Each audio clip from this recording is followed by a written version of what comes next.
Have you ever questioned who you really are? The voice in your head, is it even yours? Your wants, your fears, your repeated mistakes. What if they weren't entirely you? What if something else has been guiding you all along, quietly, invisibly? This isn't philosophy, it's psychology. And it might be the most important truth you'll ever confront.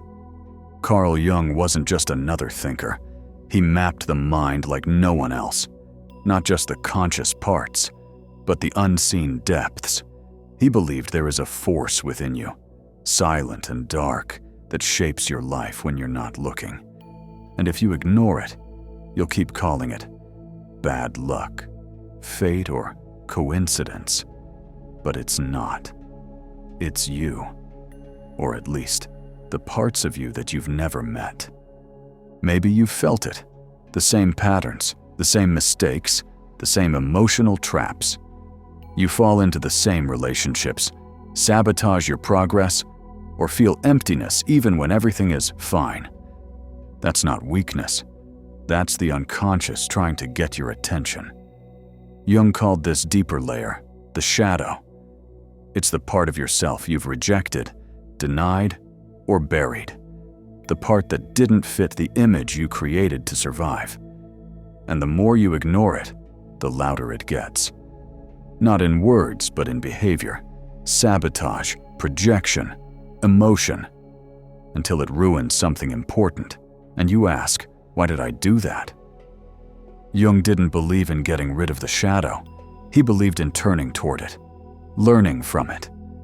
Because your shadow isn't just your darkness, it's your power, your drive, your truth, disguised in a form you've spent your life running from. The longer you pretend it doesn't exist, the more it runs your life from behind the curtain. And the more you think you're the good guy, the more dangerous it gets. Because now, you only see the evil in others and never in yourself.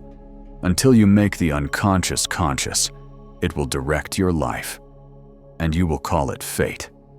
That's Jung's message. That's the reason this matters. He introduced us to more than just the shadow. He gave us the concept of archetypes, ancient, universal characters that live in all of us. The hero, the mentor, the mother, the outcast, the trickster. These aren't stories we made up. These are psychic realities we carry inside. Myths weren't invented. They were remembered. Your life follows these scripts more than you realize. When you act out rage, obsession, self-destruction, or savior complexes, you're being animated by archetypes that don't ask your permission. They are inherited, passed through the collective unconscious. You didn't choose them, but you can become aware of them. Your dreams are full of these forces. Jung saw dreams not as nonsense, but as the psyche's way of speaking when words fail. The falling, the running, the teeth breaking, the snake, the mirror. They all mean something. And they are not random. They are signals from the parts of you that want to be seen. Not by others, by you. A dream isn't just a weird memory, it's a message. From the soul, from the unconscious. It's trying to bring you back into balance, back to truth. But most people dismiss it. They think logic is king. And in doing so, they throw away the only map they've ever had to their own inner world. Jung gave us that map. And it's not easy to follow. It doesn't lead to comfort. It leads to confrontation. With the shadow, with your wounds, with your real self behind the mask you've worn for years. That's why he created the path of individuation. Not self-improvement, not positive thinking, not becoming your best version. Individuation is the brutal, honest journey of becoming whole, of integrating everything you are, the good, the bad, the forgotten, the divine. It's where the ego dies, and the true self begins to emerge. But be warned, this process hurts. It strips away illusions. It demands responsibility. It kills the image you spent years protecting, but in its place, it gives you something unshakable: authenticity, alignment, power.